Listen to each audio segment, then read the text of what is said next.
Yeah. So, okay.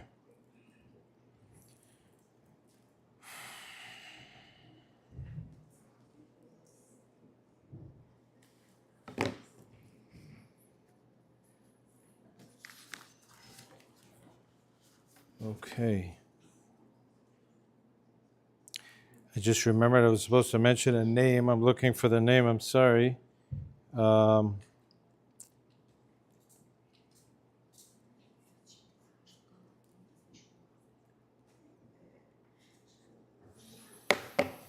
okay, Shabbat Tov, ladies. Thank you for joining us tonight. This shir should be Refuah Shalema for Shai bin Yamin ben Mahvash Sarah. And should have a full Refuah Shalema recovery. And for the success of Gabriel ben Moshe and his entire family. So, what I want to discuss tonight is what I believe is probably the most important area to focus on in the last few days that we have before the Yom Hadin, before Rosh Hashanah. And this topic is really a topic which is so important in all relationships, in life. It covers all bases. I was inspired by a few years ago. Someone had sent me a clip from, I have to give credit where credit is due, from Rabbi Zachariah Wallerstein, alav shalom, and he quoted a Kotzker Rebbe. And I love this. Usually I'm not so much into drush. I'm more into pshat and basic understanding, simple understanding of things. But this drush is so important in life. And it goes something like this. Last week, Parshat Kitetse is one of the parsha that always falls out during the Elul time before the Yom Hadin. One of the sections discusses a Ben Sorer Umore. All the ladies here know Ben Sorer Umore is? The wayward and rebellious child. And the Torah speaks about the first off the derech child. And very strange parsha. His boy, the age of 13, he's stealing money. He eats a lot of meat. He has a lot of alcohol, almost like a lot of the husbands in the Kiddush clubs. And he's the Torah says this guy is in bad shape. And the Torah says you should take him and you should kill him. You should stone him. A law that sounds like straight out of the Quran, something for the Muslims, right? So what is the Torah's the significance behind this parsha? The Gemara actually says, Ben Sora Mara never happened. Lo haya v'lo nivra. It never happened. It never will happen. So what's the lesson? The Gemara says is to learn a powerful lesson from here. If you take a look at the pasuk, there are a number of lessons. So for me, I want to share with you one. If you take a look at the pasuk, which discusses the Ben Sora Mara, the Torah says like this: Ki yehyeh le'ish ben Sora umara. When a man has, a husband and wife have this wayward, rebellious child, Einenu shomeh b'kol aviv v'kol imo, and he doesn't listen to his parents. Kol aviv v'kol imo.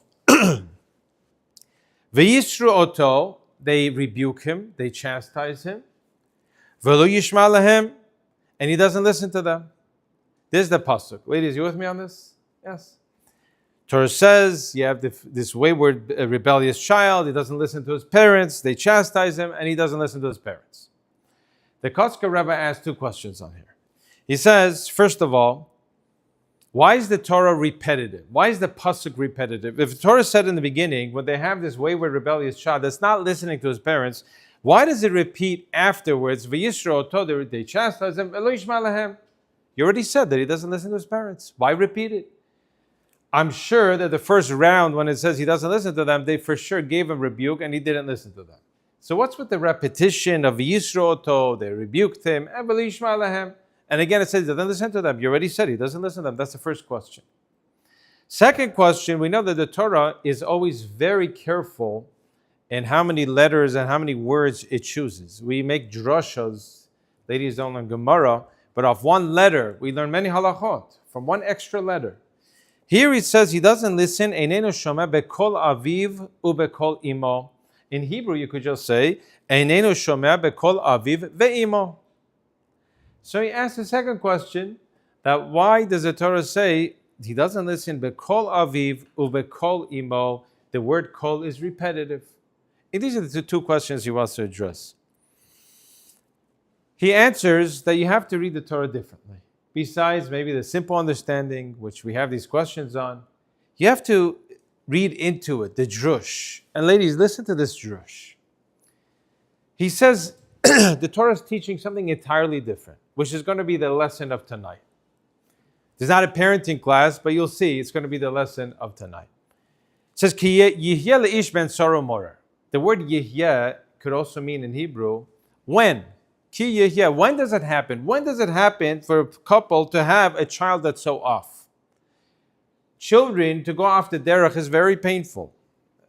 Contrary to popular belief, people actually believe that the kids who go off the derech are enjoying themselves. They're having a good time, being mechal Shabbat and partying and, freedom. Little do they know that these kids are all in pain. Every single child who goes off the derech is in tremendous amount of pain. So the pasuk is saying, how does it happen that you have a child who goes off the derech? When does such a thing happen? You read the rest of the pasuk. Ki yihyeh leish ben saro morer. You know when this happens? Einenu shomeh bekol aviv v'kol imo. When he doesn't hear the voice of his father and the voice of his mother. Says the Kotzker Rebbe, that's when a child does not have a healthy, good relationship with his parents. When his parents are just too busy for him. His parents are too preoccupied with so many other things in life. Such a child who doesn't hear Einenu shomeh bekol aviv v'kol imo, he doesn't hear their voice. When does he hear their voice? The pasuk goes on to say, "V'yisro oto." You know when he hears their voice? Only when he's doing something wrong. Why can't you be more neat? Why can't you clean up your room? I told you so many times to take out the garbage. I told you so many times not to do X, Y, or Z, and a whole list of things. Some parents actually believe that a parent's job and role in life is find the areas of the kids that are making mistakes and keep on correcting them. Where there's no chinuch involved, it's just rebuke and chastising. So the pasuk is reading, when do you have a child that's off the derech? He doesn't, when? When he doesn't hear his parents' voice, the loving voice of a parent, when he doesn't have a connection and a relationship with his parents. And the only time he hears their voice, v'yisro oto, when they're rebuking him. You know what the result is? The result of a child not hearing his parents' voice in a loving way, it's all rebuke. Torah concludes, "Velo yishma lahem," he will not listen to them. It won't happen. It won't work. So this Kotzker says that this pasuk is not repetitive at all. The beginning of a pasuk, when it says he doesn't listen to his parents, is that he's not listening to his parents. He doesn't hear their voice. He doesn't hear the loving voice of a parent. They don't have the parents are too busy to spend time with him. The parents are too busy with so many things in life that they don't relate to their child. They're not reading him books. They're not having a good time with them. They're not taking them out to spend quality time with them. And the second part of the pasuk that says he doesn't listen to them, that's the result of a lack of relationship leads to a child being disconnected from the parents.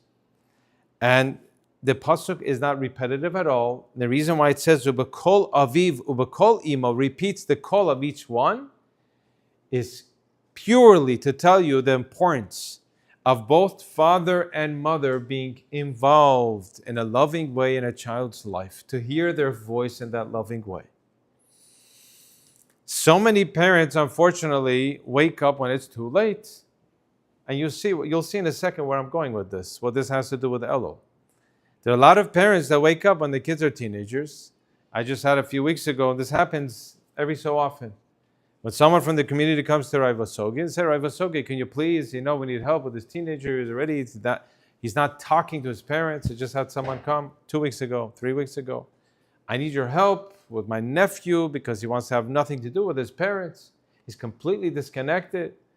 I said, listen, I'm decently good at my job, but if a child at the age of 14, 15 wants to have nothing to do with his parents, doesn't want to talk to his father, doesn't want to look at his father, that means there's been 15 years of damage and trauma here. And no human being on the face of this planet can come in a 45-minute meeting, try to fix that up. And, sometimes at that point it's too late. The damage has been done.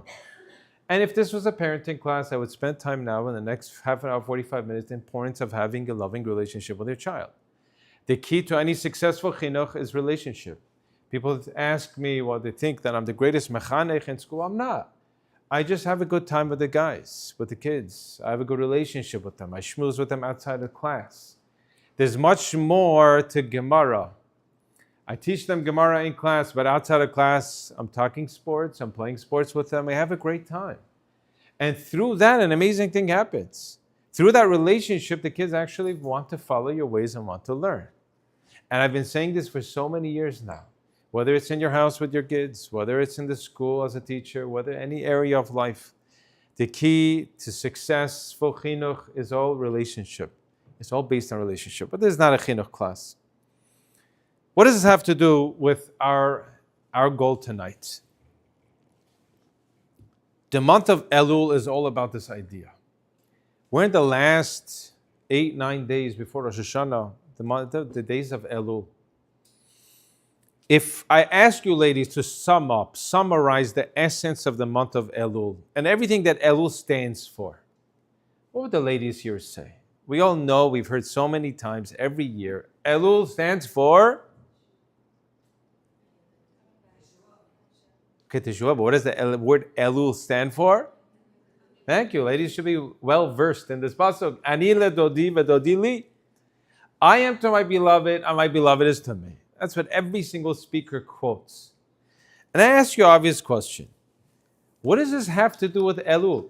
I would not have chosen Ani ledodi v'dodi li, which is a pasuk from Shir HaShirim, which describes the loving relationship between a husband and wife. We'll go back to that in a second. By saying, at this month, before Rosh Hashanah, focus Ani ledodi v'dodi li. I wouldn't focus on that. I would say Judgment Day is coming up. Judgment Day is coming up, and it's a big deal. Everything is on the line. This upcoming year, your entire future, everything is on the line. Shidduchim is on the line. Your parnasa is on the line. Health is on the line. Your children's success is on the line. Every single thing is decreed on Rosh Hashanah. We believe this. And everything else happens after Rosh Hashanah is based on this decree of Rosh Hashanah. If I were Chazal, I would say work on Yirat Hashem, the fear of Hashem. Yirah is a big deal, the awe of Hashem, Judgment Day, maybe punishment. You have to do teshuvah, wake up, fear. Yet Chazal are taking this other approach, almost like Romeo and Juliet, some Shakespearean, I'm to my beloved and my beloved is to me. What's the significance of going into Rosh Hashanah with this mindset that this is the essence of the month? This is what it's all about. Ani ledodi v'dodi li. And Chazal don't focus on any other area. Just this. This is it. What's the explanation? This is what I want to explain tonight. Sources write that if a person would stand in judgment in front of Hashem, for pure judgment, we would be in trouble. No one would pass. Pure, strict din, judgment, we're all in trouble. Why? Because judgment is so detailed.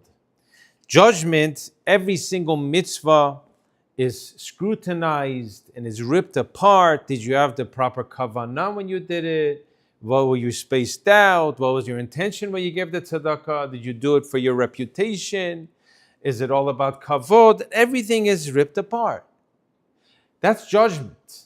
And on top of that, you have this angel by the name of Satan. You heard of the Satan?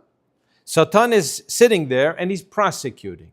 And every single person who comes on Rosh Hashanah, there's a prosecution.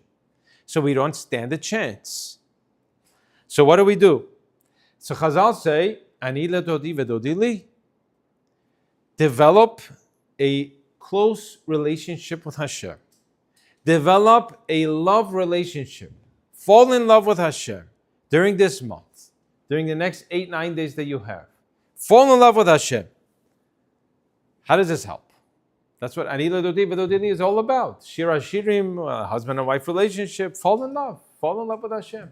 And you'll be good. How does this help? The Kabbalistic sources write, and I found from Shlomo Melech, we're going to quote soon, the same idea. The Kabbalists say that there are certain people that stand on Rosh Hashanah and Yom Kippur, on the Yom Hadin, Yemei Hadin, in front of Hashem, and the Satan will not be able to prosecute them. How does that work? How is it possible for the Satan not to prosecute? You go into a court case, you have the defense angel, Michael, on one side, and then you have Mr. Satan on the other side, and they bring in Moshe ben Sarah. Moshe ben Sarah comes on Rosh Hashanah, he's standing for judgment. And the Satan says, okay, Mr. Satan, go ahead with your prosecution. The Satan says, no, pass, next, bring on the next person. Mr. Satan, you have nothing to say about him? This lady did nothing wrong this year? She was perfect? No, she's not perfect, not at all, but I cannot prosecute this person. Next, move on. How can such a thing be? How could it be that a person will pass prosecution, that the Satan cannot prosecute? And the Chazal give a mashal to this, a beautiful mashal. Picture a king and a queen who have a loving relationship. They love each other, they're madly in love. And the queen makes a huge mistake. And the punishment of this mistake is that she deserves to be hung. She deserves a death sentence. 2 witnesses saw this, and the 2 witnesses go over to the prosecuting the head lawyer, and they say, Mr. Lawyer, can you please take this case? We saw the queen do X, Y, or Z, and she deserves to be hung. And the lawyer responds, he's like, are you out of your mind? Are you crazy? I'm not taking this case. The king loves the queen. I'm not going to prosecute her. Get someone other lawyer. They go to the next lawyer. And every single prosecuting lawyer says, no way.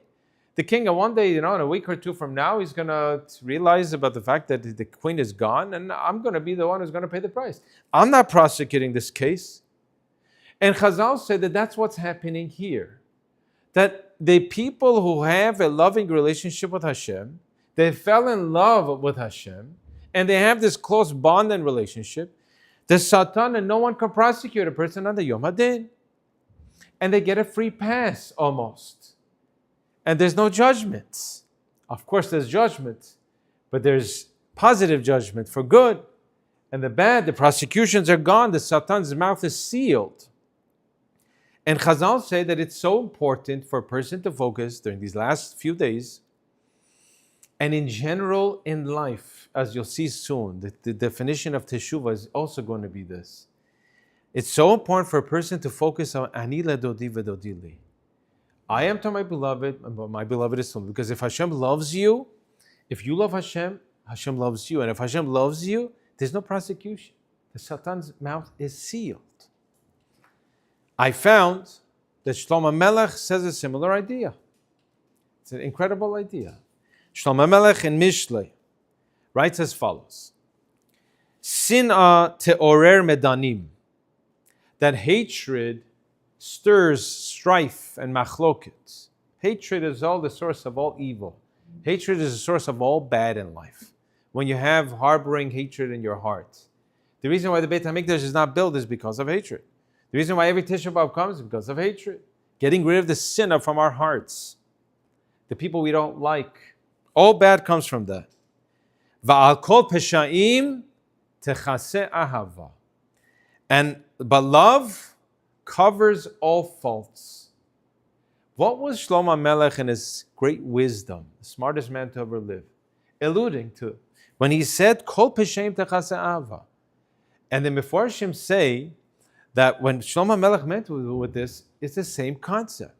That when there's love, when there's a relationship, when a husband and a wife are madly in love with each other, the small things that you do wrong, they overlook.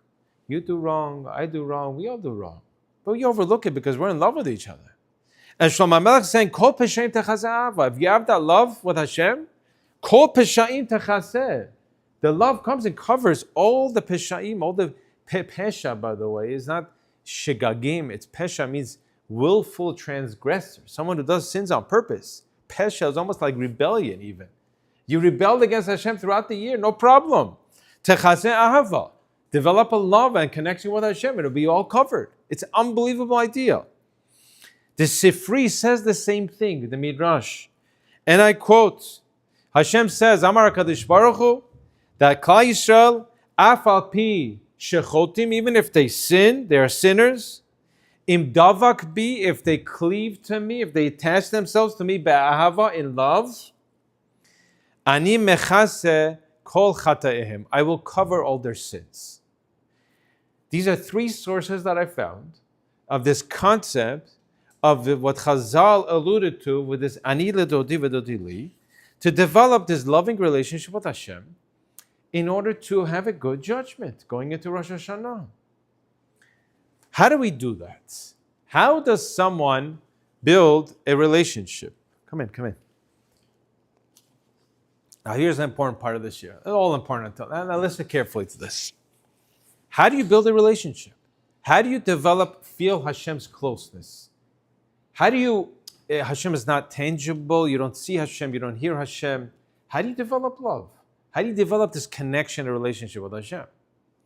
So, there's a reason why Shlomo Melech and this pasuk is mentioned in Shir HaShirim.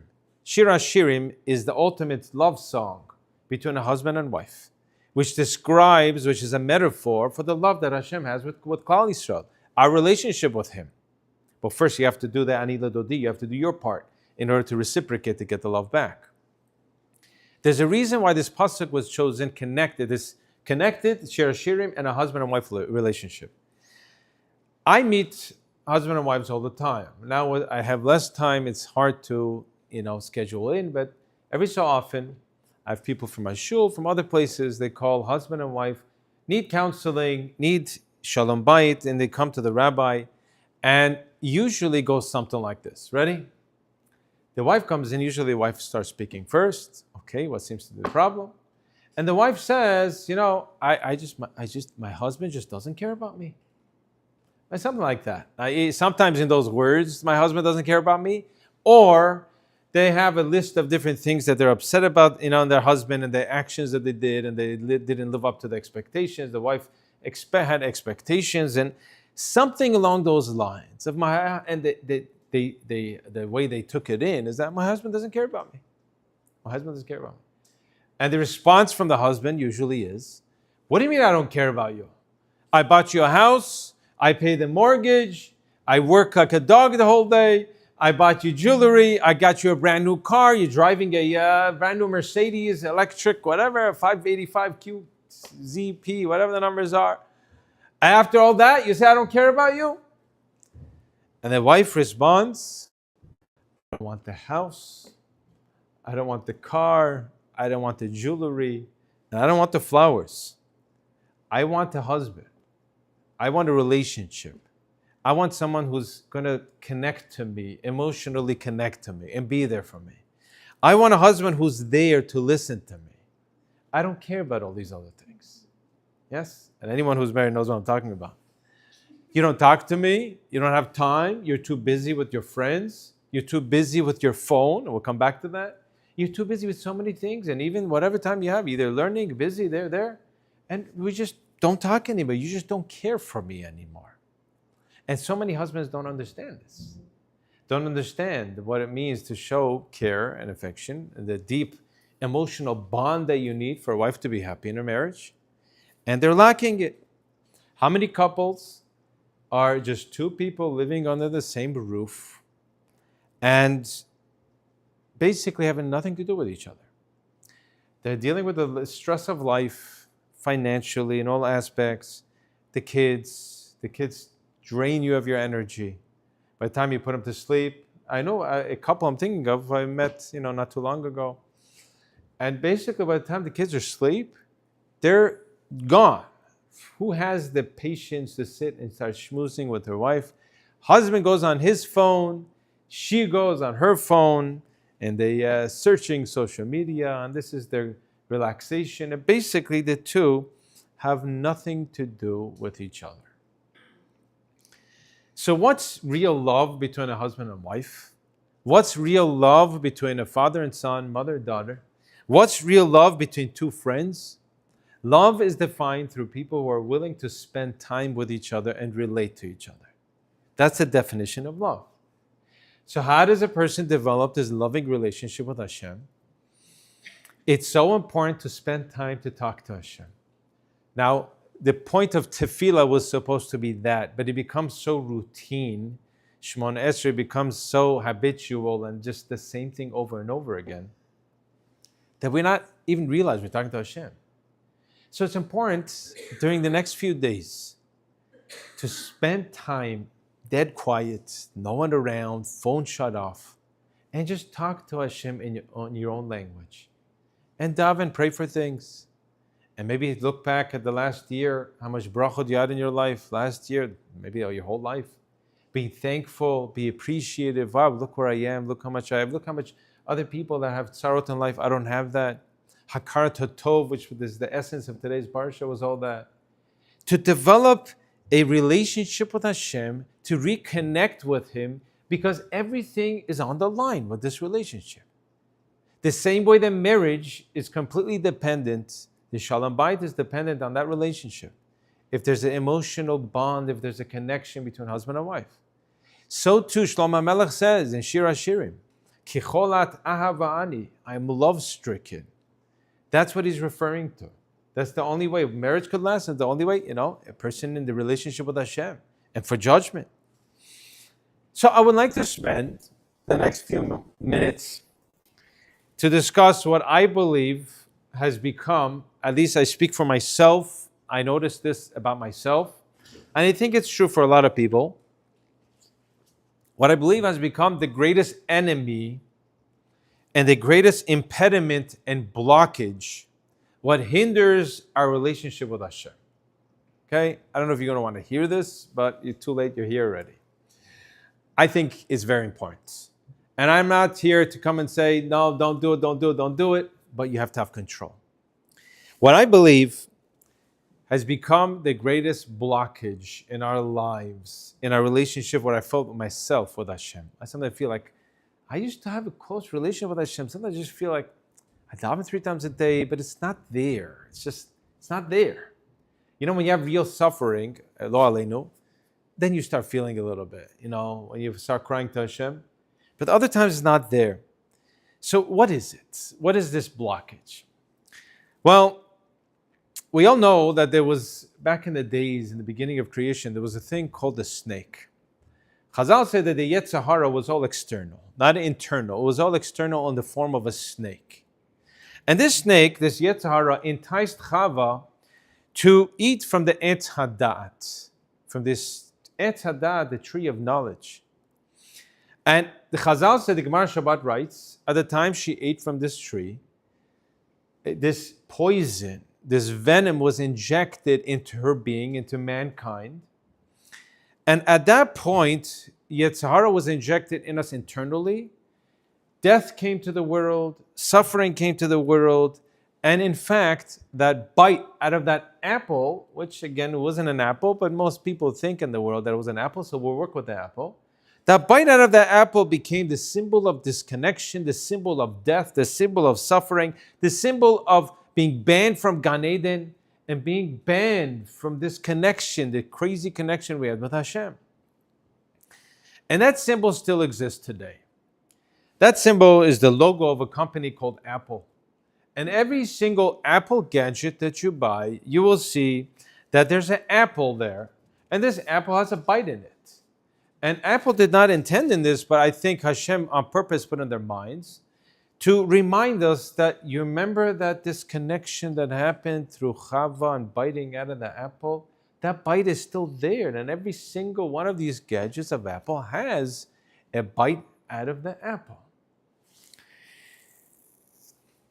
Ladies, I believe that the world has become so distracted, beyond distracted. People are just so glued to their phones, and I'll give you a number of examples. Example number 1. Just this past week, I was davening in a certain shul, which will remain nameless.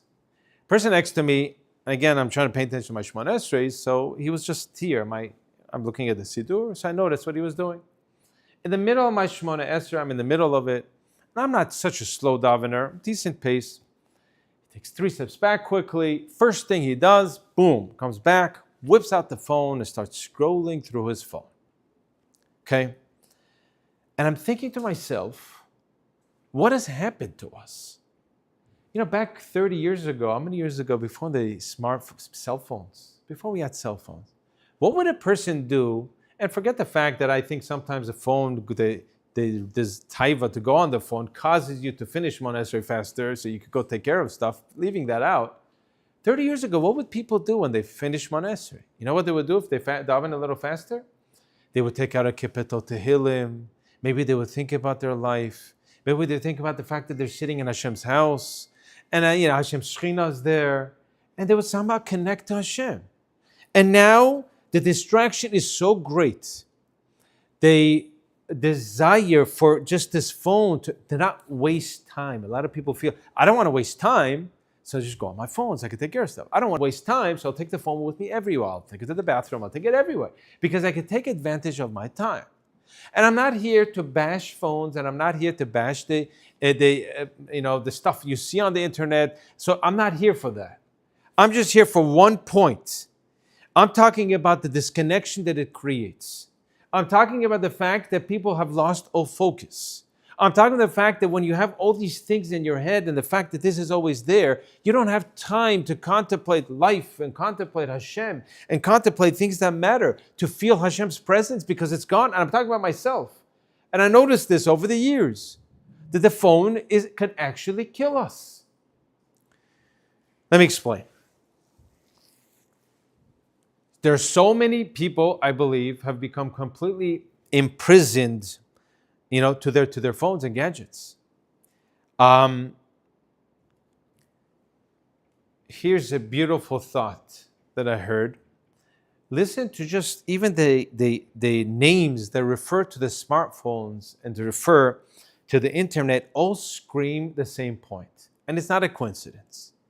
Listen to this, it's so beautiful. It says, we have the World Wide Web. You go to the web, where spiders kill and take captives. You go to the net, internet, you go to the net where things are fished out of water so that they can't breathe anymore. Where animals are trapped and it's an end to their freedom.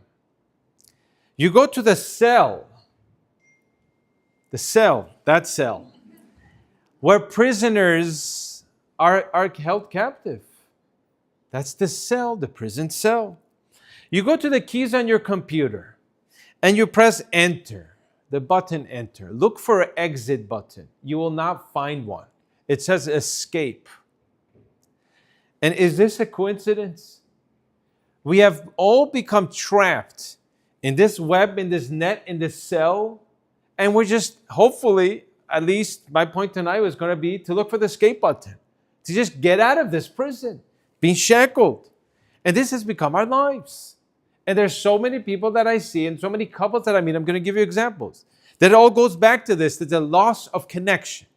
The cause of loss of connection in relationships, cause of connection with Hashem, all because of this. And everyone suffers. The marriages suffer through this phone. You don't know how many Shalom Bayit cases I've had where the wives just say, I cannot deal with this. I just had not too long ago, where I met a couple. The wife's main complaint, I promise you, was this, that my husband, from the moment he comes home from work, is on his phone and he doesn't pay careful attention to the kids. And then after that, I've been putting him to sleep and on the phone. And after even put him to sleep, I just wanted to be able to talk to him about his day. He has no interest, he's on his phone. And sometimes it's reverse. I had a husband going back a year or two, had to complain that the wife is just, this is her way of relaxing and the stress of life, and she just goes on her phone. And there's just no relationship there. You're telling me these people are not in prison? These people are not trapped in a web? They're not trapped in a net? This is what has become. And I'm not exaggerating the amount of people that are suffering through this. I'll give you my own example. Sometimes when I don't have a shiur at night, my wife asks me to put the kids to sleep. Putting the kids to sleep is one of the hardest things in the world. I rather sit, if someone told me you could sit in front of a Gemara, you have to learn for the next 7 hours straight without getting up. or put the kids to sleep? Which one would you choose? I wouldn't even think twice. Of course, I'd rather sit in front of Gemara. 7 hours. You prison me in front of Gemara. Chain me down. You can't move. No problem. I won't even eat or drink. Than having to put my 3 or 4 youngest ones to sleep at night.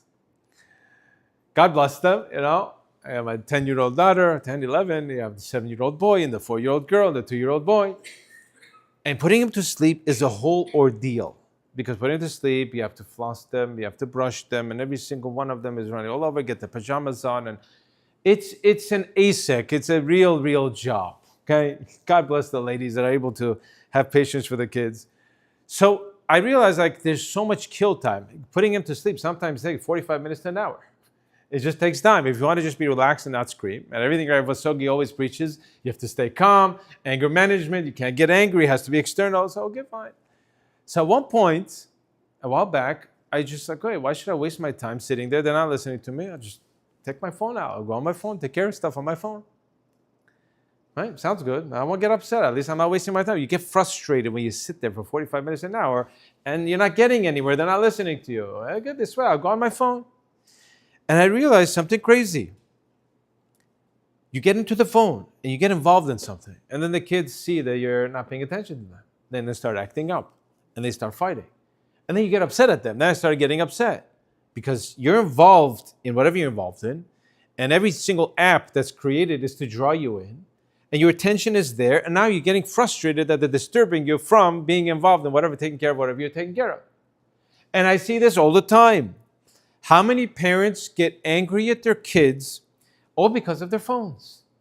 Whether it's in the kitchen, whether it's in the dining room, they're on their phones and the kid wants attention and they start acting up, they start fighting. So many people come to, what do I do? My kids are all fighting. Why do you think they're fighting? Kids need your attention at all times. When they don't have attention, it's going to cause problems. How are you supposed to connect to your children, have healthy, emotionally healthy kids, if you're so connected to this dumb machine?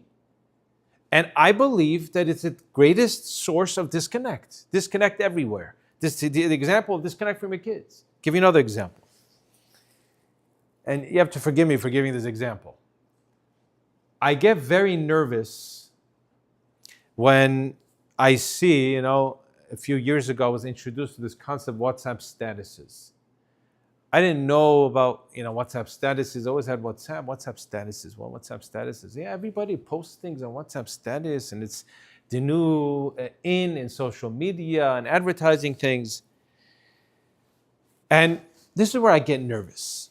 Where I see mothers or fathers, there's certain people that are always posting. Now, I'm down l'chav zchut and hoping that the times that they're posting everything on their statuses is at night when the kids are sleeping. But I get nervous sometimes. Is this taking away from the kids? WhatsApp and all these apps that are free, you have to think to yourself, why are they free? Who gives free service these days? Does anybody give free service? Maybe the rabbi is forced to give free service. Oh, who gives free service? Everything costs money. Yes? Everything costs money. Some water, it costs, everything is through the roof. It's insanity. You can't get anything free anymore. Everything costs money. How come these apps are all free? It's an incredible thing. All free. Wow, they're so nice. Balech Hasadim.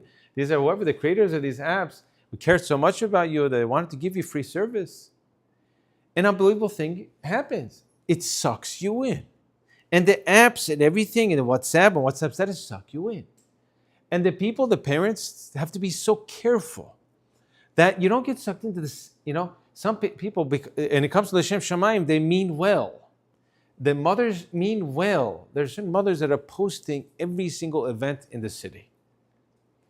And maybe, again, I'm hoping they're doing it after the kids go to sleep. But your job as a mother is not to be posting about, I don't care if it's important things, shidduchim and people are sick and whatever. Your priority is your kids. Your priority is your life, is your husband, is your house. Your priority, man, similar to the man, the same thing. There's no difference. If you're in WhatsApp, if you're in it, to me it's a sign. The fact that you're just, this is part of your life in a real way. And constantly posting. That's not how it's supposed to be. There's a disconnect there. And again, maybe some people have tremendous self-control and self, they They're able to be in control. They know when to do it. They do it when they have 5 minutes and they're posting. I'm okay with that. I'm cool with that. But when it's done, when it takes over your life and you're doing it at all times, and instead of paying attention to the kids or your husband or someone else, that's what you're doing, that's not what Hashem wants. Hashem doesn't want you to advertise it. Don't worry, there's another 5,000 people advertising the same thing. Okay? You don't need to see it 16 times over. Just leave it alone. I'll give you an example. This week, there's this Charlie Kirk, became like the national hero. I didn't even know him before, but a lot of people on social media. I was never on social media. Baruch Hashem. But apparently he was famous, but now it's on a whole nother level. He was an incredible person on many levels. Just the fact that it was a person that stood up for truth and emet, you don't find that. It's a world of all lies, everything, falsehood. The whole world has gone crazy. It's all falsehood. It's all sheker. It has to be the end of times. He stood up for emet, for the truth, defended the Jewish people, an incredible person, but that's not my point here. The video that was going viral, which everybody saw, the video that he said that he keeps a Jewish Sabbath. I know the ladies saw that, right? Was that not the most amazing video? You have a goy who recognizes and understands how this thing could cause so much disconnection, could cause so much breakage in your relationship with your wife and your kids. He decided, he saw in the Old Testament, after all, the Jewish Sabbath. If God created this and he preaches it, obviously God knew what he was doing. You know, I've been saying this for years. And incredible. The Shabbat is awesome. Shabbat is amazing. Imagine the world without Shabbat. We'd be in trouble. And there'll be no semblance of healthy families anymore. Everything's shut down. So this guy took that. I think one lesson to take from Charlie Kirk is that, where he valued his wife and his kids and his relationship. And he valued and understood that the only way to build a relationship is by spending time, by connecting to his wife, by connecting to his kids. And I don't know how many goyim there are out there that have such self-control. I don't believe there's a single goy out there besides him. Maybe there are, I don't know. That has such self-control. Well, you don't have a commandment from God telling you you can't desecrate Shabbat like we do. Well, we have no choice. We have no choice. You can't touch your phone. He has a choice. He decided on his own volition that this is the right thing to do. This is for my life. This is for my kids. And he did it. Unbelievable person. Ladies, the Rambam writes, how do you develop a love with Hashem? This whole thing is all about a relationship with Hashem. All relationships are connected. The people who have, healthy relationships with their wives, with their kids, they had a healthy relationship with their parents, will have an easier time having a relationship with Hashem also. Very much connected. The Rambam says, how do you love Hashem? How do you develop a love? First, he says, through learning Torah, through seeing the words of Chazal, and through learning Torah. The second thing, the Rambam says an incredible idea, which everybody could do, but very few people in life do. The Rambam says, through focusing on the Bria. If you analyze and take a look at the world, the beautiful world that Hashem created, the breathtaking sights that are out there, you just see Hashem in everything. Rabbi Victor Miller's whole life was about this. People walk around on a Shabbat, sometimes I walk, and there's one fig tree. When I'm walking up on 18th Avenue, there's a fig tree there. Every time I pass in the seasons, and you see the leaves grow, I always point out to my kids, isn't this such a crazy miracle? They just think, the leaves grow, and then the figs grow, and you first see it blossoming. It's unbelievable. You have to see Hashem in everything. Hashem is everywhere. And the Rambam says that besides Torah learning, the greatest way to connect to Hashem and feel a love to Hashem and love Hashem, wow, look at the world He created. Connect to Him through that. You know what the Kli Yakar says, similar to the Rambam? Two of the greatest human beings to ever live, he says, were Moshe Rabbeinu and David HaMelech. Yes? Part of the Ushpizin, Sukkot coming up, Moshe and David. And he writes that both of them were shepherds. And he says the words, you could look it up. If you want to come after, I'll show you where it is. Kli Yakar says that the reason why Moshe Rabbeinu and David HaMelech reached the level, the madrega that reached in life, to be zocher, to become who they became, is because they were shepherds. Shepherds back then just took their sheep, to go graze in the fields. No cell phone, no people around, just you, nature, and the animals you're watching. And he says that the reason they reached the lofty madrigas they reached before Moshe Rabbeinu became Moshe Rabbeinu. Why was he Zocha to become Moshe Rabbeinu? After all, he's the one. He was watching the sheep. You remember Yitro's flock and the sheep that ran away, and he ran after the sheep? He had such mercy towards the sheep. How did Moshe Rabbeinu become Moshe Rabbeinu? He had great parents, correct, but he wasn't with the parents, most of his life. He was away. He was a shepherd. And he was just sitting with Hashem in the fields and connecting to Hashem and looking at the beautiful trees and the grass and the leaves and the birds and everything in nature and said, wow, this is an incredible world. And same thing David HaMelech. Shiftecha u'mishantecha hama yanachamuni, the rod of David HaMelech. He had a stick. He was a shepherd. And this goes, by the way, he doesn't say for Avram, Yitzchak, and Yaakov, they were all shepherds. At some point in their life, they were shepherds. The reason why these people reached the lofty madriga is because they were able to see Hashem everywhere. Now, how many people pay attention to nature? Pay attention to Hashem's world? I'll give you an example. I went to the most stunning wedding I've ever been to in all the years in LA 2 weeks ago. Okay? This wedding, the Ritz-Carlton in Dana Point. Hour and 20 minute, hour and a half drive there. And whoever was there knows what I'm talking about. We get there, and the boy was the Khatan that I taught. So of course I had to go with my wife. Pulled up this fancy hotel at the end of where the beaches are. Ritz-Carlton, 5-star hotel. We pull up, we pull in, we come inside. And you have to go through different halls to eventually go outside. You step outside, the moment you step outside, you're blown away. The chuppah was set up on the edge of a mountain of some sort. It was like a path that went down to the beach. And this chuppah with beautiful flowers, just the scenery was stunning. The background was just the ocean on all sides. I'm talking about it's like a corner, it's an ocean on all sides. And they did it exactly during sunset time. And during the chuppah, I don't know how many people pay attention to the chuppah. I think everybody was just completely mesmerized by the beautiful scene of the beach in the back and the sun setting. An incredible thing happened. At some point during the chuppah, the sun was about to mamash set. It was going to the end, and that's the most beautiful time, right? The last rays, what? On the cliff, okay. Last rays coming on the beach. It was just beautiful. Everyone took out their phones and they started just recording. Everyone. And I felt okay, I'm missing something. I got to do it also. I take out my phone. I started going, I'm the rabbi. I was sitting up front. I was at 8 Kedushin. And at some point, I'm thinking to myself, what's wrong with me? What am I doing? Ladies, listen to this. Listen to this carefully. I think we have become so disconnected in the sense of appreciating things that everything becomes about recording, to getting it on our phones, to share with other people, that we forgot to take the lesson and the message to heart.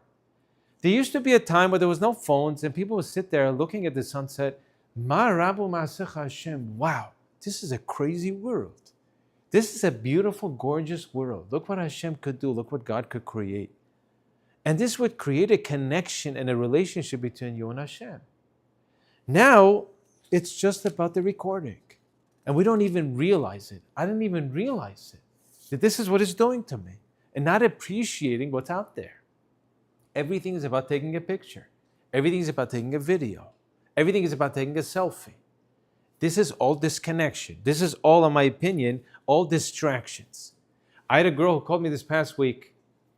A girl who just came back from seminary. I'm not telling you what to do, just listen to the story. This is an example. A girl came back from seminary, and she wanted my advice. She asked me, Rabbi Vosoghi, what do you think? I've had a dumb phone until now. And all my friends have smartphones. And of course, I'm going to get it tagged. Of course, there's going to be a filter on. Of course, there's not going to be anything inappropriate. I'm not going on social media. I'm just going to have WhatsApp and, some of the other apps that are out there. What's your opinion on this? I told her, listen, I hear you. You're a girl, you're not a guy. First of all, for a guy, it would be a different story. For girls, slightly different. But I said, I'm not telling you what to do, but I'm just going to tell you one thing. That ever since that I got a smartphone, I've been years, again, my phone is completely blocked. There's nothing you go on here. Nothing. I'm telling you, like blocked. But I have WhatsApp, I have certain apps. Ever since I got the smartphone, it just has not been the same. I miss the days where I didn't have a phone altogether. And it's going to sound like I'm crazy. So people say, okay, get rid of it. It's not so easy to get rid of it now with all the responsibilities as a rabbi and people have WhatsApp and everything else. It's not the same. I told you, just realize that the phone's going to draw you in. The phone is just made, it's created to cause disconnection. It's created to draw you in. It's created to just make you that this is it. And you're going to be sucked in. I'm not telling you what to do, but I'm telling you, unless you have tremendous self-control, and I've developed over the years, and this is my message to you ladies tonight, airplane mode is the best mode on the phone. I use airplane mode throughout the day. Most of the day, my phone is airplane mode. From the morning till 2:30 when I'm teaching in school, it's pretty much on airplane mode. Maybe for a couple of minutes during lunch, I turn on my phone to talk to my wife, airplane mode. No one could come and get in touch with me. Afternoon, when I have my times to learn, I realized over the years, it's impossible to learn. It's impossible to connect. Every 2 seconds is another hefsek, ding, ding. I don't want the ding. I don't want the dang. I don't want the, whatever. I don't want the buzzing. I don't want anything. My phone afternoon is on airplane mode. Some people are wondering, like, try to get in touch with you. I'm sorry. I can't have my phone on. Yesterday, I was preparing for my drashas on Shabbat. My phone is on airplane mode. I cannot focus. But every single time there's something pops up on the screen. This is all distractions. And this is all disconnections. And it's so important to realize that we're being robbed. And every single person before the Yom Hadin has to think about this. I'm not telling you to get rid of your smartphones. I'm not telling you to get rid of any apps. I'm just telling you to realize what's happening.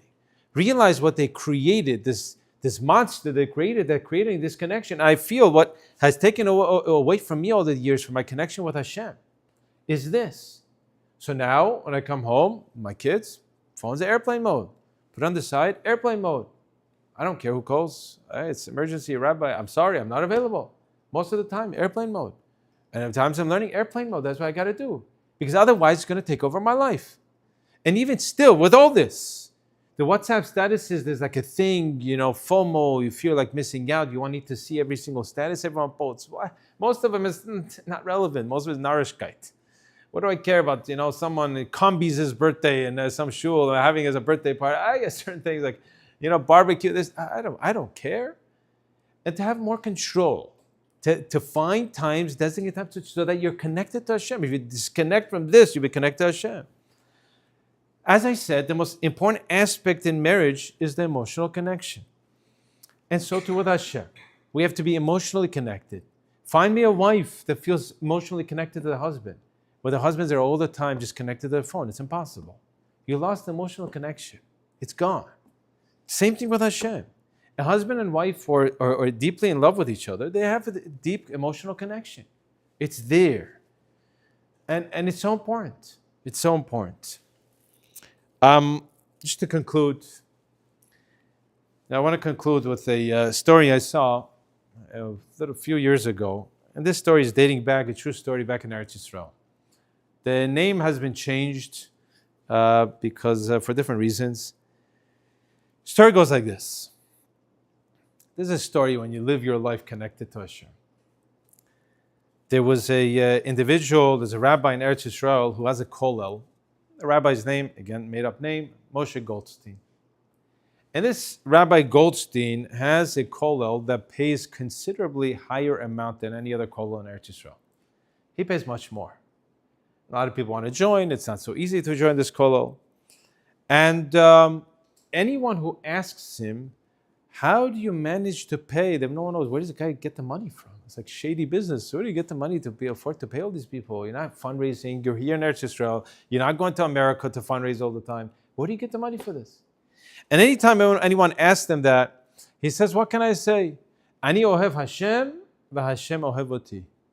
Became a song even. I love Hashem, and Hashem loves me. That was his response. On the 10th anniversary of the Kollel, he decides to make a Su'udat Hodah for his Kollel, 10th anniversary, 10 years of his Kollel.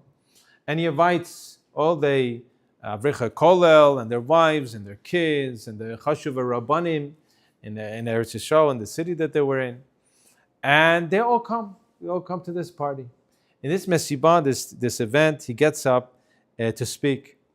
And he says like this. Many people here are wondering how I could afford to pay for this kollel. They don't see me fundraising. They don't see me go to America. Let me tell you the story. He says back 12 years ago, dating back 2 years before he opened the kollel. And this story happened a few decades ago in Eretz Yisrael. Back 12 years ago, he says that I took my kids on a Chol Hamoed trip. My wife needed a break. I took the 3 younger ones. We did a whole day trip, and we went to the end. We went to a restaurant, and we were driving back from Beersheba to come to Yerushalayim, and it was very late at night. This already after the restaurant, we had to go visit someone, and by drive back, it was 12:30 at night. This was like a trip of a lifetime. 12:30 at night in Beersheba, his car, this is going back 30, 40 years ago, his car breaks down on the side of the road. Now, 12:30 at night, there's no one around. He's like panicking. What do I do? This is the pre-cell phone days. What do I do? He gets out of his car and he looks high, he looks low, no one around. After 10 minutes, he sees a car driving down this long road. And he gets out of his car and he flags down the driver. He goes to the driver and says, Habibi, slicha, slicha. The driver comes up and he sees that it's a religious Jew. She says, Matorot, what do you want? He explains to him, my gas ran out. He says, Ani lo ohev datim. I despise the religious people. And he drives off.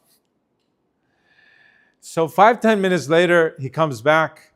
He says, listen, in Hebrew, I hate your guts. I don't like you people. Unfortunately, the most greatest hatred is, unfortunately.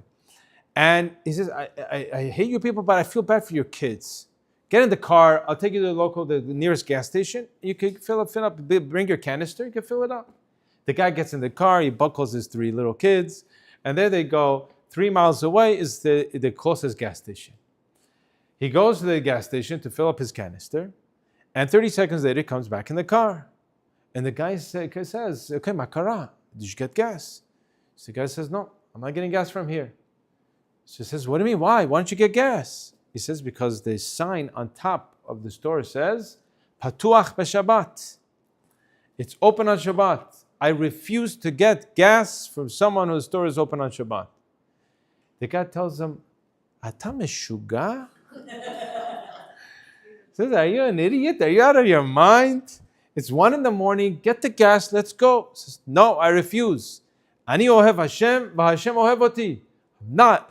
I'm not going to betray Hashem. I'm not buying from this guy. The guy gets mad. He gets in the car. He drives him back to his car. He's cursing him out the whole time, the driver. He says, you stupid religious people, that thing, you're out of your mind. He drops him off, curses him out, and drives off.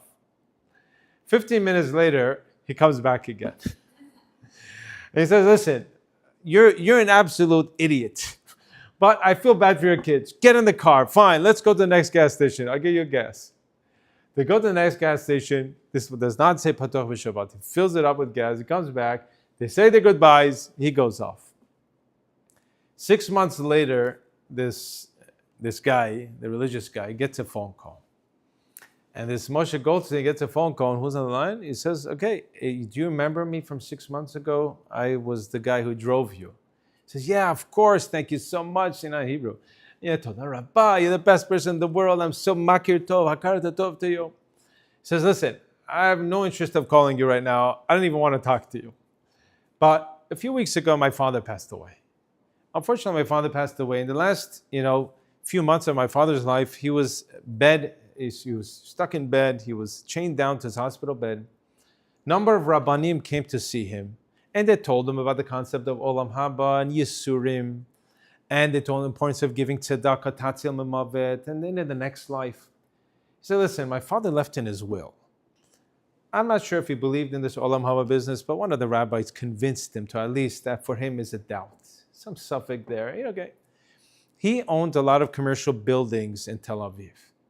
Obviously, I'm the only child who's all passed down to me. But in the will, he wrote down that one of his buildings is, a specific building that designated. He wrote to his son, I want you to give this to a person, a rabbi, that you find that you could clarify, beyond the shadow of a doubt, because a lot of rabbis I don't trust, that this rabbi loves Hashem. If you could find me a rabbi who loves Hashem, and somehow, get clarity and find out, do research that he loves Hashem, give him this building. He says, listen, I don't like you. But if the words rank in my mind about someone who loves Hashem, Rabbi, you're the first person I thought of. You're the only Meshugano who could not buy gas because of your love for Hashem. And he says in this Mesiba, he says, the reason why I have this kollel for all these years, for 10 years, the past 10 years, and I'm able to fund it, is all from that building that I got in Tel Aviv as an inheritance from this guy. Ladies, an incredible thing happens when a person is in love with Hashem. The concept of ani ledodi vedodi li is that you have to take the first step. Hashem says, love me, and then watch what I'll do for you. Watch how much I'll reciprocate the love back to you. A husband loves his wife, show love, show emotional connection. Watch how much your wife will do back for you. Your children, show them love, show them they're the most meaningful, important things in your life to you, and watch how much nachat they give you later in life. Our job during these few days, and our job going into the Yom HaDin, and our job, the whole concept Teshuvah is this, ladies. Teshuvah is clear as this. Teshuvah means to return. It's the yearning and the desire to connect back to Hashem. Sin causes a timtum alev, disconnection. This thing, if it's not controlled, causes disconnection. The love is the greatest way to go into the Yom HaDin and to get the greatest judgment. Hashem should help us, that we should reconnect with our Avinu Shebashamayim, to have that beautiful, loving relationship, emotionally connect with Him, and be zochet to all the brachot that the Torah has to offer.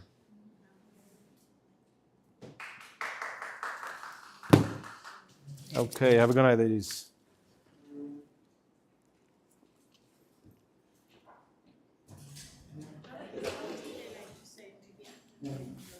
It doesn't matter. He's gonna edit it. Yeah, it doesn't matter. Okay. I don't know about this one, but that's their problem.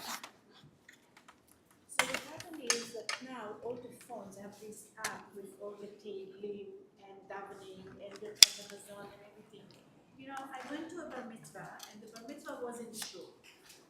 And the table was set very nicely, and here in the front, full of sidurim. Okay? So, right in the middle of the bar mitzvah, the father of the bar mitzvah boy got up and says, okay, mincha time. Now, this wall is full of books, sidurim, everything. What do you think people did? And I think I want to kill all of them. I'll tell you what they did. They took the phone to say Birkat Hamazon. My wife gives me rebuke about this so many times. It's you don't want to get up to get the bencher, so you get your phone, and during your Birkat Hamazon, how many times you get ding, ding, ding? Your mind is totally disconnected. I'm telling you, I really feel that the greatest cause of disconnection from Hashem is this. I'm not saying don't do it. I'm not banning it. I'm not myself. But I am saying to get in control. Because if you don't get in control, there's no way to connect to Hashem. It was killing me. I mean, you have so many books. Why are you taking the books out? You sound like my wife right now. 2 weeks later, the daughter of this mishpacha, she got married. And Baruch Hashem, where was the wedding? Also in the Knesset. So the man had a tish in one of the rooms. And this room is a small shul. I mean, it's a big shul. And they have another small shul in the side, and that was the tish where all the men were sitting. So obviously they have all the books around and everything. And guess what? They are announcing Mincha in 10 minutes. They took the phone. I mean, you're in shul. You have a cigarette. It becomes the go-to default position. I know it's about myself. I cannot understand. I went few places and I asked if they have a bencher, and they said no, you can find it on the phone. I said I'm not using my phone to bench. This is it's not for benching. My phone is not for benching. So I do by my heart, even if I make a mistake. Good, holy woman. No, but I don't understand why all of this. Chas v'shalom, I'm not talking about men, but I'm talking about these people that they're always. So always the men. The men are always the problem. That's all the men. No, this is something different. I still struggle, by the way. This is still a problem for me. I'm not going to Bet Knesset, but obviously in the Bet Knesset also, in Mincha Maariv, people are davening from the phone, not from the Siduri. That's also a problem. It's so sad. It's very sad what's happening now. I'm telling you, I was shocked in his shul. I never walk in a shul unless it's on airplane mode. How do you go into a shul without not being on airplane mode? How do you take out your phone in a shul? I don't get it. I'm not that holy, trust me. I just have a hard time understanding it. I don't know, but it's so distracting. I do it with my kids. Sometimes I have to catch myself. I'm so distracted. And then I get upset at my kids for disturbing me. For the fact that I'm in the middle of an email or a text. And you ignore. How many times do you ignore your kids because of it? I do it all the time. And I feel so guilty about it after.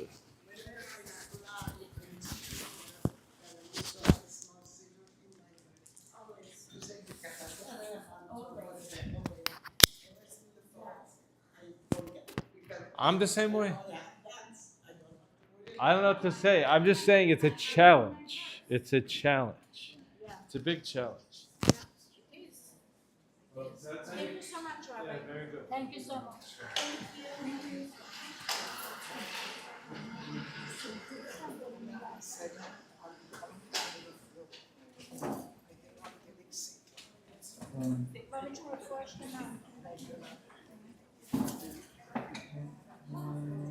I forgot to thank Shoshana. Shoshana, thank you very much.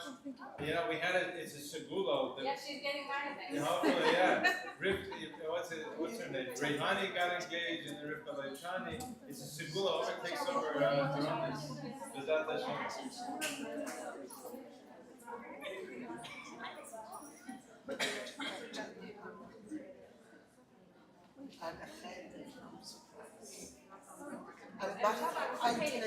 Exactly, that I was just going to say.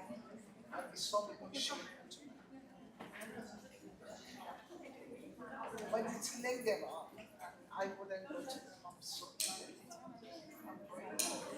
I think I'm coming down with the flow. I know, thank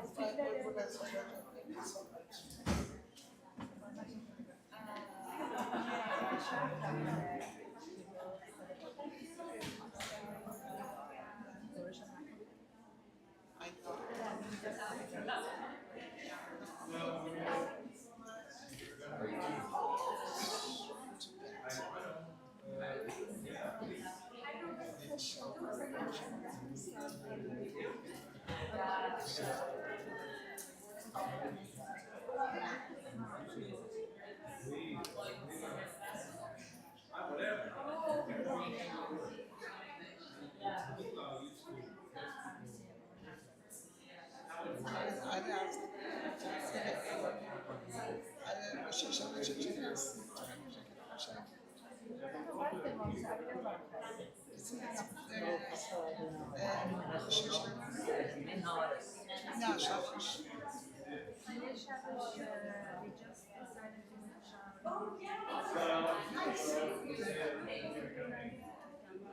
We were in their house last. I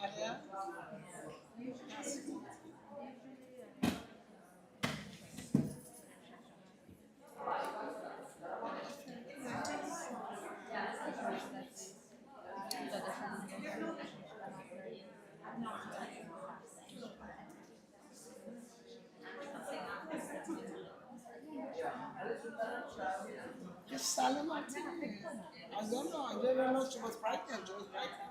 I'm very bad at this thing. Tomorrow you're gonna go there? What time?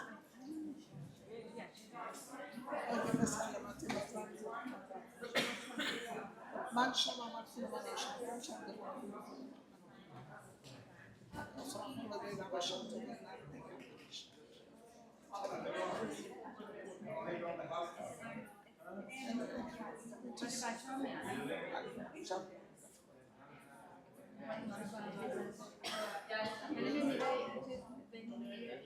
Marasukot. Yeah.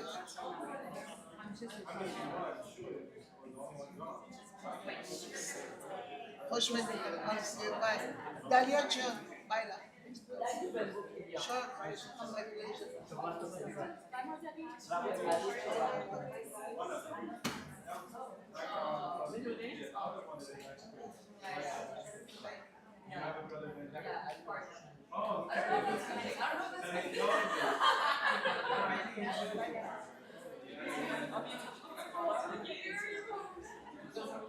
Baby, go Germany.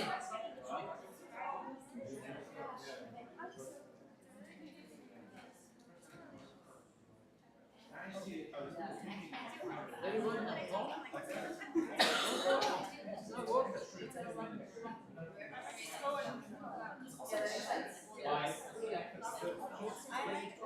No.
She made a very dress.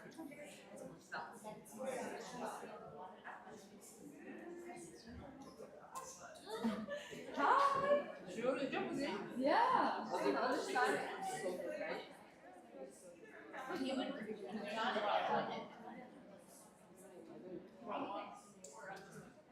You always have to. I'm with that. Remember that. I do remember that.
Shana Thomas. How I know her voice?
Do you tell me what's her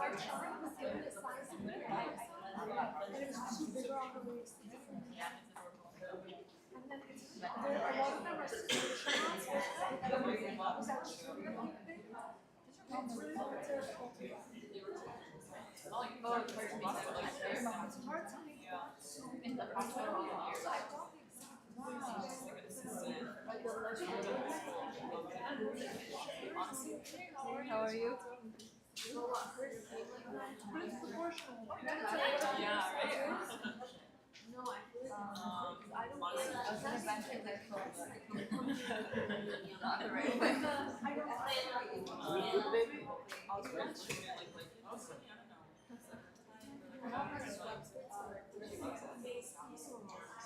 When is your goal?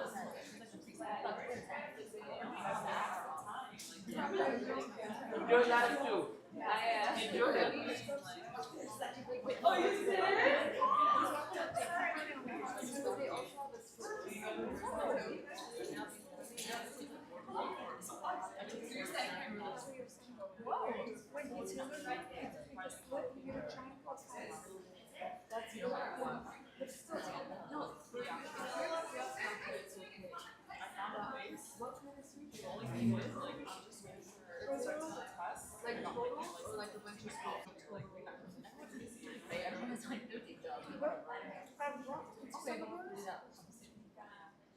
Is it in the area?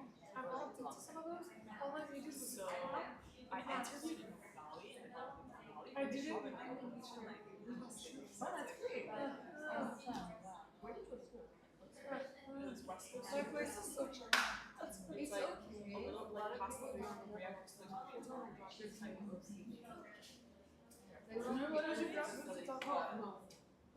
So, like, he wants the first clean one. Ask your mom. But I think totals are too. Like, she's from Chicago. Like, she's has house right there. But if they don't care, like, we're not gonna tell them something.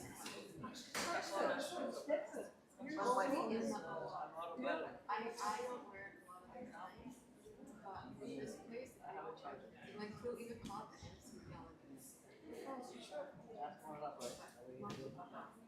Mom people don't sell MC elegance. What game? What game? No, he said no.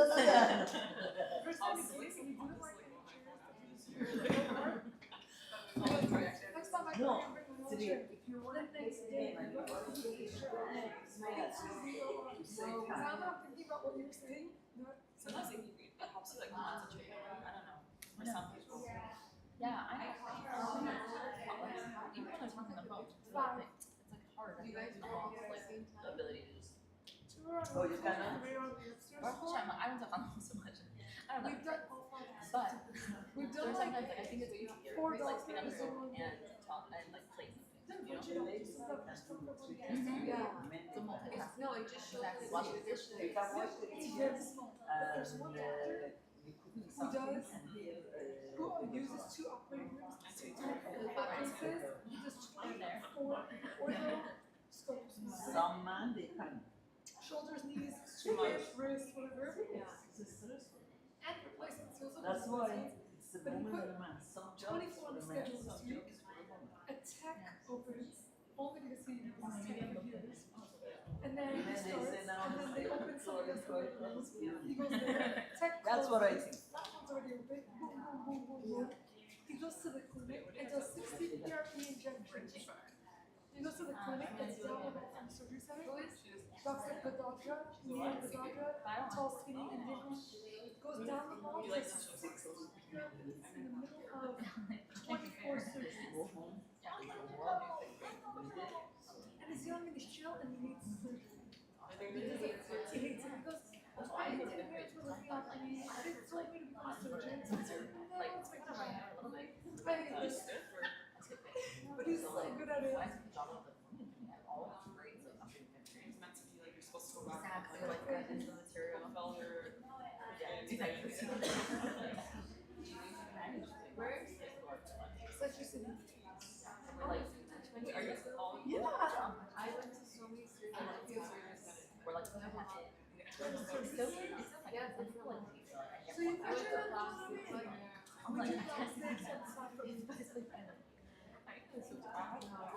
it's like so one. I'm so glad that you're like, Um, and I feel like I told you, and then I would do that. There's an ortho guy there. Excel, also, what do you think? I don't remember the name. And then we just like, Those ones were lovely. And then there was like, My previous son I heard what you like about it. it means you guys reading.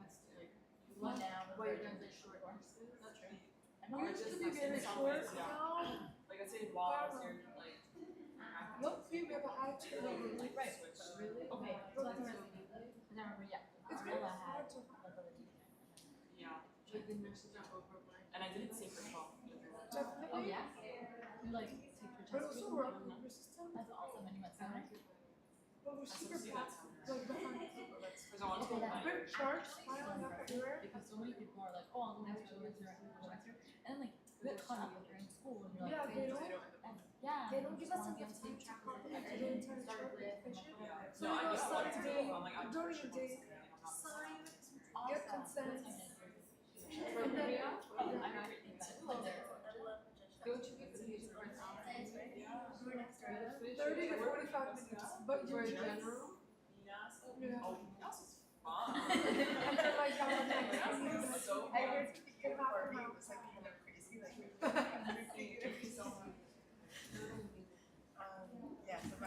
What's it like that you're It's like no, it's only, it's a private project. Until like 3 a.m. Like, it's a private People project. have like a dance party. Like, what's going on at that time? Like, they have the best time. And he left recently because he's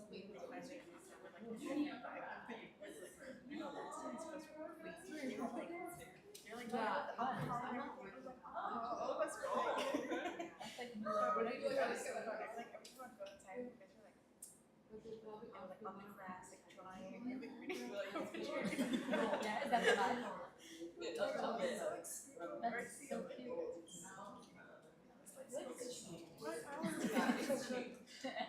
Very happy with this every year. yeah, but I It don't just work went a lot. through. And I take a lot of It was responsibility. from my like.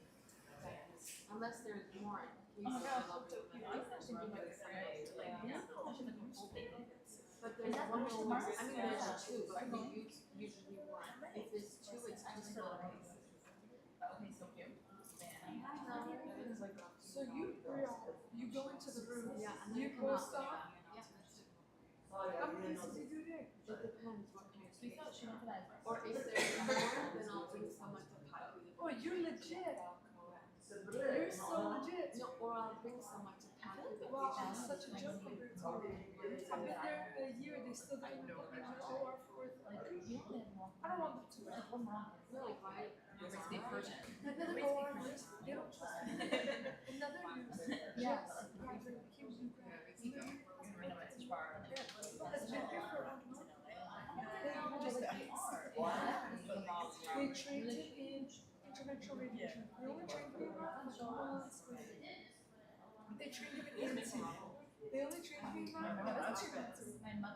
One day, they got inside the They trained him in ortho. No, I wanted to ask that, but my mother He's was working with the fastest never doctor. did. They She's now. but I don't know what she did. Oh, you think so? Also, it depends what it's doing. What do you want? They, I know, but we're pale and like, it depends what the set is doing. Like, I want to be in the OR versus oh yeah. I'm okay. They're really, really nice. We, I feel like there isn't somebody like hands and purchase. Maybe I just, you know, like, I feel like Excuse me. but it's like, but it's because there's like the cities. Still haven't gotten it down. Like, what's Yeah, what's so technicians are the one. Oh, okay, that's expensive. And our It really surgeons sounds are like, but is it something that you don't still like, think you it's like that's time, funny? you'll be Like like, that city. I'm not like, Okay, fine. can you guys? Yeah. And I'll look at the big screen. But like, Yeah. So what's Think like it's something? because you Okay. can't like That's slice like, the it's like one of those. I want to see if there's another version. I want to see if there's another version. But you never know. Yeah, I just learned about it. I know, I took a note. It's funny, they don't want to work for it. Right. No, is that? There's a whole Yeah. They Yeah. have Yeah. Right, so like that, it's that very classic husband wife. Yeah. Okay, fine. And then what's wrong?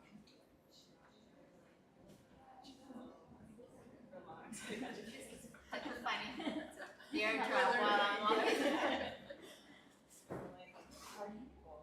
Okay, fine. And then one. That's the, oh, it's not, okay. And then what's wrong? I don't have much to say, but it's because you're Tehranese. You have to ask me to not Tehranese. You know what I mean? Like, don't tell us.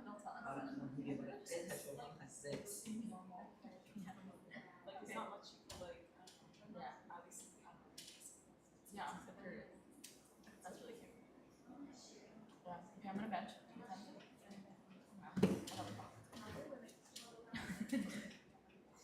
Are you going to school? What? No, I got, I found Oh, She okay. just said maybe she'll go to school. No, she wanted to try it once. I'm like, oh no. But it's right, it's like that's the earliest it could be. No, it's in the morning, but that's the earliest morning. Yeah, if there's a late thing, of course. 7 a.m. is leaving.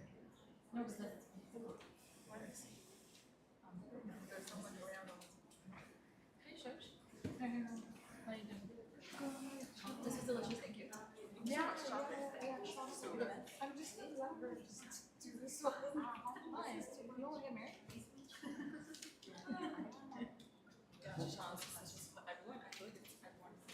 Yeah.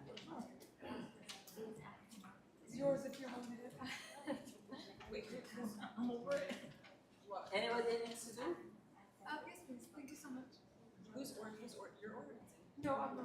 He pays me. No, Sean ordered. Sean told us she ordered. She was something else. She just couldn't make it. So then it's just like you know, it's thing. It's just from here. You're looking for a gula or just something to be That's actually a lot. That's an L on you. That's huge. Doing something for community customers. Basically, you know, there's no collateral damage when it comes to Hashem. Like Hashem, if your mother doesn't deserve to be in pain, then won't hurt you because it'll be paid for your mother. So it's supposed to make yourself like needed by the community because it's when you out and it's like that is every single person. And we will need to like feel that lack. So do things for us and then it's So what I would say, all this is, Hasima Tova, Shana Tuka, Shana Tova, all the best. not so much. Sometimes there's like a like that was like a younger cousin who was my only younger brother. He's a little bit closer in age to Aaron. Yeah. Emotional connection. You'll have the next year. That's the older cousin. So like a lot of times that we didn't. And they're all the same age, so they're all like exactly.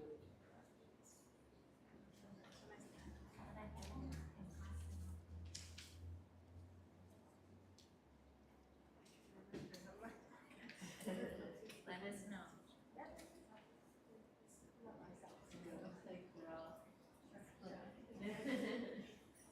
Thank you, Laura.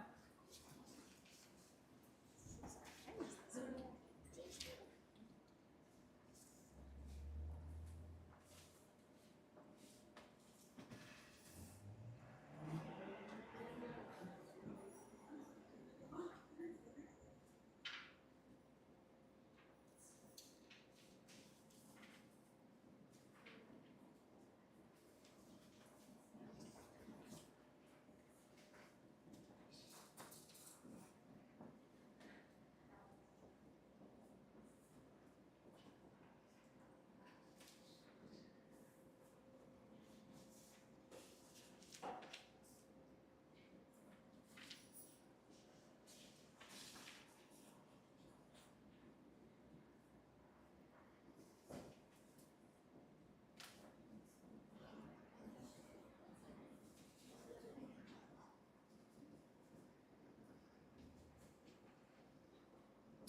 Shall I show you time with your cedar?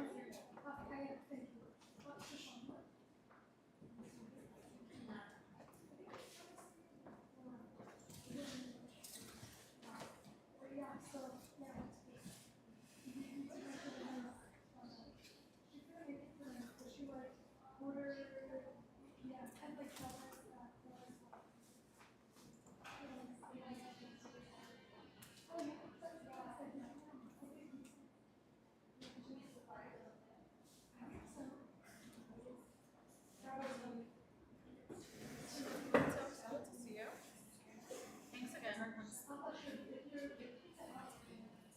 So good.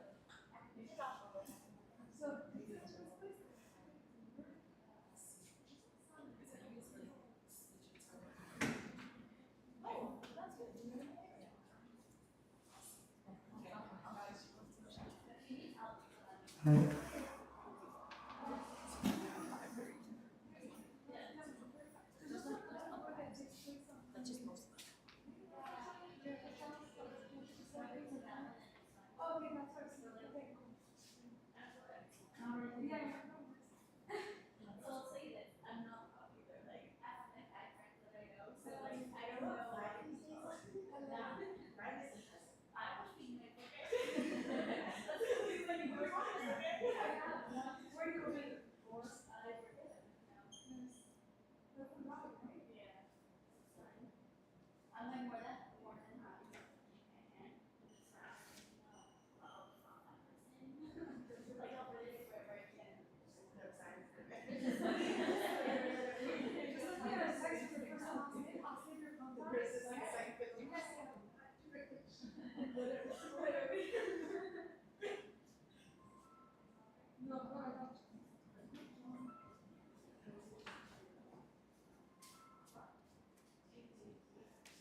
The other girl is Shauna, yeah. Oh, I'm Shoshana. Hey,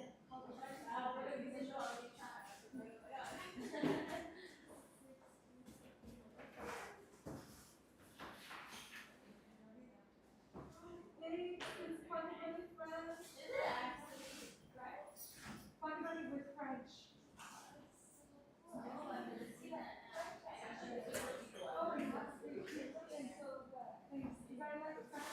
One like, if your sister's white line, it's not like white. You gotta learn French. So don't compromise on your French. You know? Oh, wait. Thank you. If whoever wants to take a page, and it's like you have different siblings.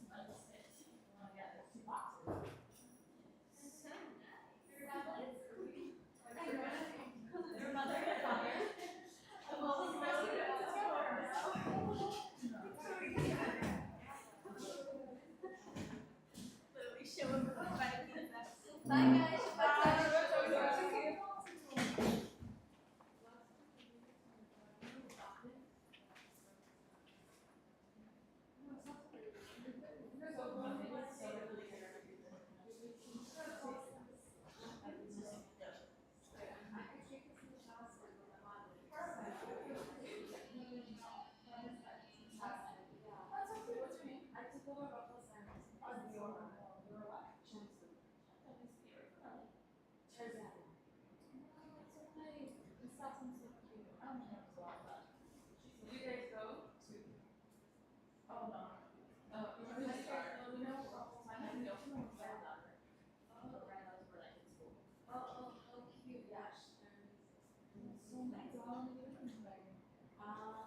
I've been there for some, like maybe 6 months. Oh, wow, so right after the left?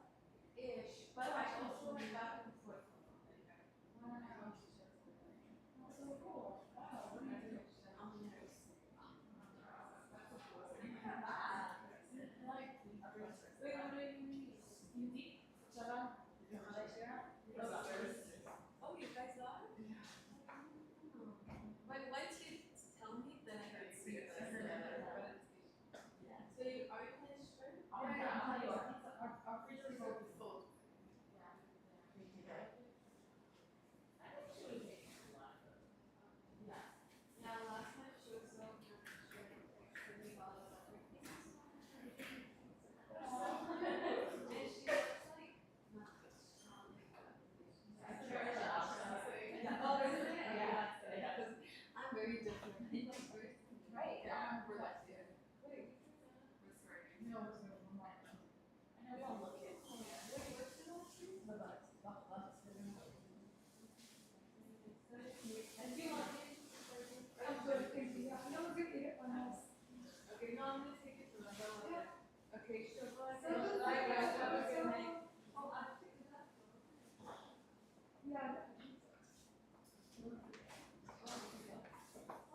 funny thing.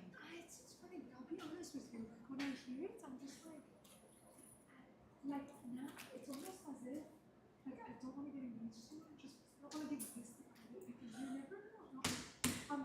I know love it you. sounds ridiculous. What I'm saying.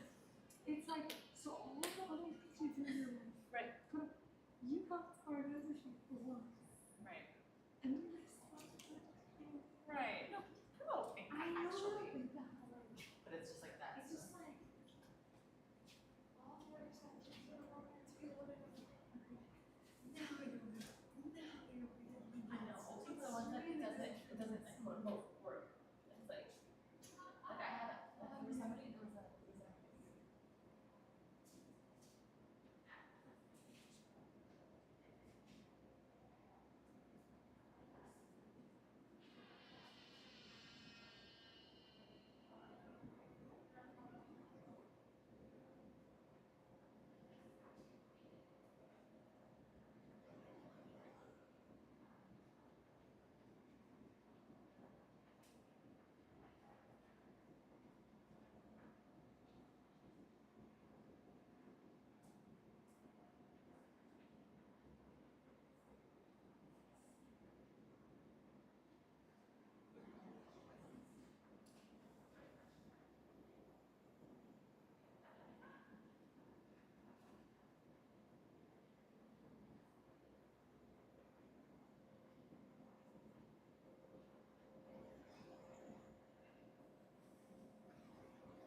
asked the Rav a dozen times when he pick up food. Oh, where'd you get it from? I usually pick it up from Shalom's, but we used to get it from Pizza Station because they deliver. Oh, they do? The last couple weeks they haven't been around because they've been closed for Shabbat. So I've had to go pick it up from Shalom's. But I don't see any food here. There's some pizza boxes, but I think they're empty. Do you think Rabbi did it for Rabbi Vosoghi? Hmm? Because they had Rabbi Vosoghi did an earlier speech for women only. Oh, yeah. All Rabbi Ken.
13th.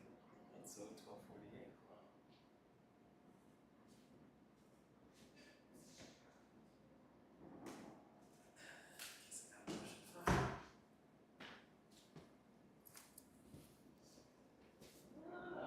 Boker Tov, Jonathan. How are you? You joining us for this Lichot? Of course. Great. You have built in Chazan. Look at that. Yeah. We know you're a Chazan. Go ahead. I'm here just for the speech. Support. For the speech. Yes. No, I wasn't told I need to perform. No one's telling you need to perform. Do you not love God? That's the best thing about it. You say it like that.